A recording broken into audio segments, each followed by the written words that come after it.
Hello दोस्तों, उत्तराखंड लोक सेवा आयोग द्वारा विज्ञापन जारी किया गया है जिसमें लेक्चरर प्रवक्ता के 571 पदों के लिए जो है ऑनलाइन आवेदन प्रक्रिया शुरू कर दी गई है, जिसमें कि आप 12 अक्टूबर से ऑनलाइन आवेदन कर पाएंगे। इसकी जो अंतिम तिथि है वो 1 नवंबर तक है दोस्तों। तो ये आप सभी के लिए बहुत बड़ी गुड न्यूज़ है जो भी लेक्चरर या प्रवक्ता बनना चाहता है। तो दोस्तों इस वीडियो में हम सारी डिटेल्ड यहाँ पे डिस्कस करेंगे कि यहाँ पे महिलाओं के लिए कितने पद हैं और यहाँ पे पुरुषों के लिए कितने पद हैं। इसके अलावा जो है किस विषय में प्रवक्ता के कितने पद हैं सारे हम जानेंगे। हिंदी में कितने पद हैं, अंग्रेजी में कितने पद हैं, पूरा डिटेल से। और इसके अलावा सबसे जो मोस्ट इम्पोर्टेंट सिलेबस दोस्तों, इस बार इसका जो है सिलेबस में कुछ चेंजेस हैं, वो सिलेबस को भी हम यहाँ पे डिटेल से डिस्कस करने वाले हैं। तो वीडियो को एंड तक ज़रूर देखिएगा। तो चलिए सबसे पहले हम जान लेते हैं इसमें कितने पद हैं दोस्तों। 571 पदों के लिए इसमें क्या है, ये आवेदन प्रक्रिया शुरू कर दी जा रही है और इसकी जो अंतिम तिथि है वो 1 नवंबर तक आप इसमें कर पाएंगे। ठीक है दोस्तों, चलिए इसके अलावा जो इसमें आपको जो पता होनी चाहिए वो आपको यहाँ पे देख पा रहे हैं कि इसमें जो अभ्यर्थी की शैक्षणिक अर्हता क्या क्या है वो हम जान लेते हैं। तो सबसे पहले जो यहाँ पे इम्पोर्टेंट चीज़ है वो आपको पता क्या होनी चाहिए, यहाँ पे आप देख पा रहे हैं दोस्तों। प्रवक्ता के विषयवार अगर हम बात करें कि किस विषय में कितने पद है, तो आप यहाँ पे देख पा रहे होंगे दोस्तों 544 पद है। इसमें किसके लिए, अगर हम यहाँ पे बात करूँ तो ये है पुरुषों के लिए दोस्तों। ठीक है, यहाँ पे देखिए रिक्तियों की अगर हम बात करें तो 571 पद है। ठीक है, सामान्य शाखा और महिला शाखा में जो है 571 पद है। रिक्तियों की संख्या बढ़ाई और घटाई भी जा सकती है।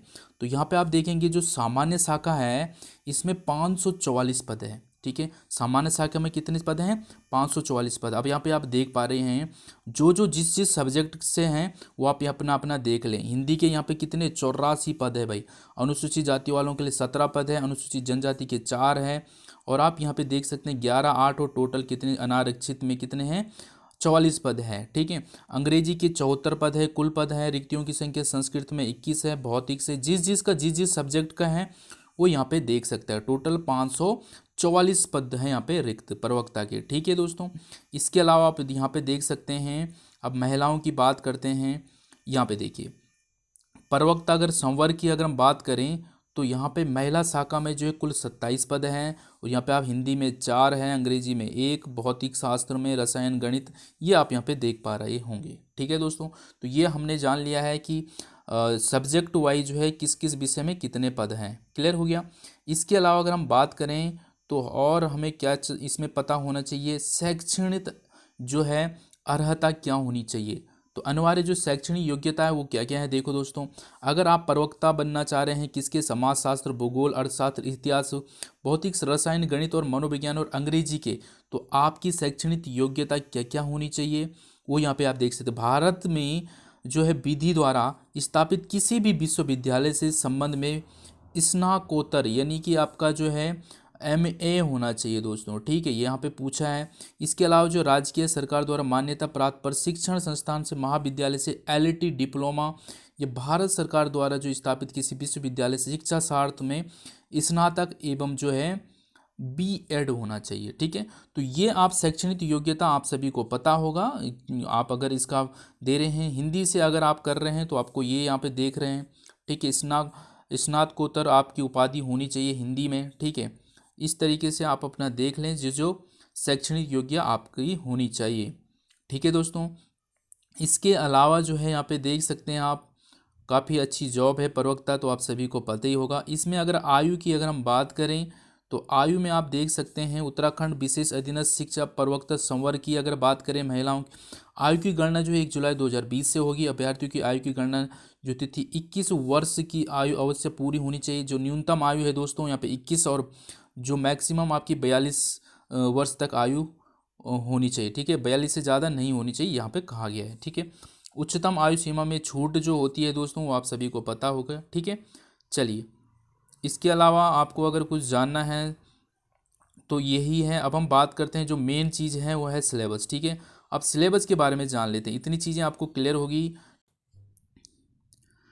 अब बात करते हैं दोस्तों सिलेबस की, जो आयोग ने अपनी वेबसाइट पे डाला है आपके लिए सिलेबस। तो सिलेबस कुछ इस तरीके से है, आप यहाँ पे देख पा रहे हैं। विषयवार लिखित परीक्षा वस्तुनिष्ठ प्रकार की यानी कि ऑब्जेक्टिव टाइप का पेपर होगा दोस्तों आपका, ठीक है। पिछले साल पे आप नहीं जाएंगे, इस बार जो है कुछ चेंजेस है। पिछले साल शायद आपका जो है सारे सब्जेक्ट उसमें मिक्स थे, ठीक है। इस बार जो आपका जो एक ही सब्जेक्ट का जो है जिससे आपका जो है आपका फॉर्म भरेंगे, जिस सब्जेक्ट से, जिस विषय से, उसी से ही आपको क्वेश्चन पूछे जाएंगे।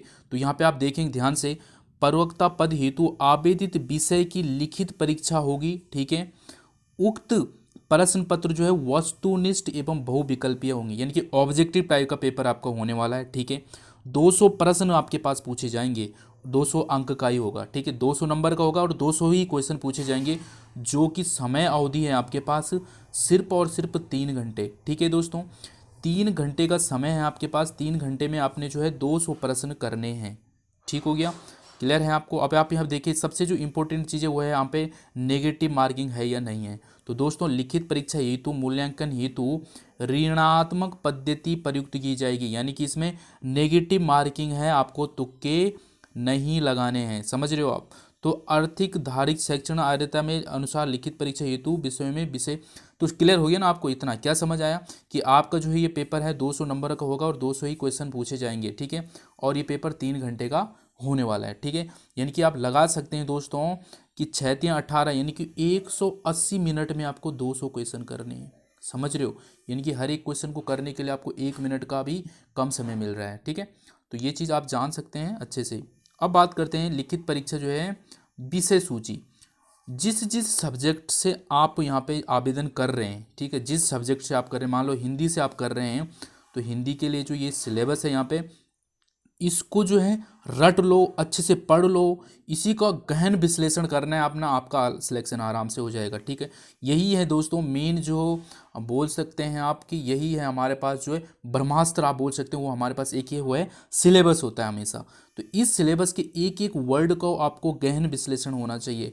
हिंदी साहित्य का इतिहास में आपको पढ़ना है, पृष्ठकाल, काल विभाजन, नामकरण कैसे हुआ हिंदी का, ये सब साहित्य, आदिकाल, भक्तिकाल, रीतिकाल, आधुनिक काल, भारतीय हिंदू युग, द्विवेदी युग, छाया युग, ये सारे आपको पढ़ने हैं। यहाँ पे आप देख रहे हैं गद्य पद की विधाएं, ये सारी जितने भी टॉपिक आपको यहाँ पे दिख रहे हैं ना, ये सबको आपको पढ़ना है, समझ रहे हो। बस ये हम जो है इसके लिए जो मैं शुरू करूँगा, ठीक है, जो कुछ सब्जेक्ट है जैसे हिंदी हो गया, हिस्ट्री हो गया, ज्योग्राफी, इनके लिए जो मैं शुरू करूँगा, आप मुझे कमेंट जरूर करें, ठीक है दोस्तों।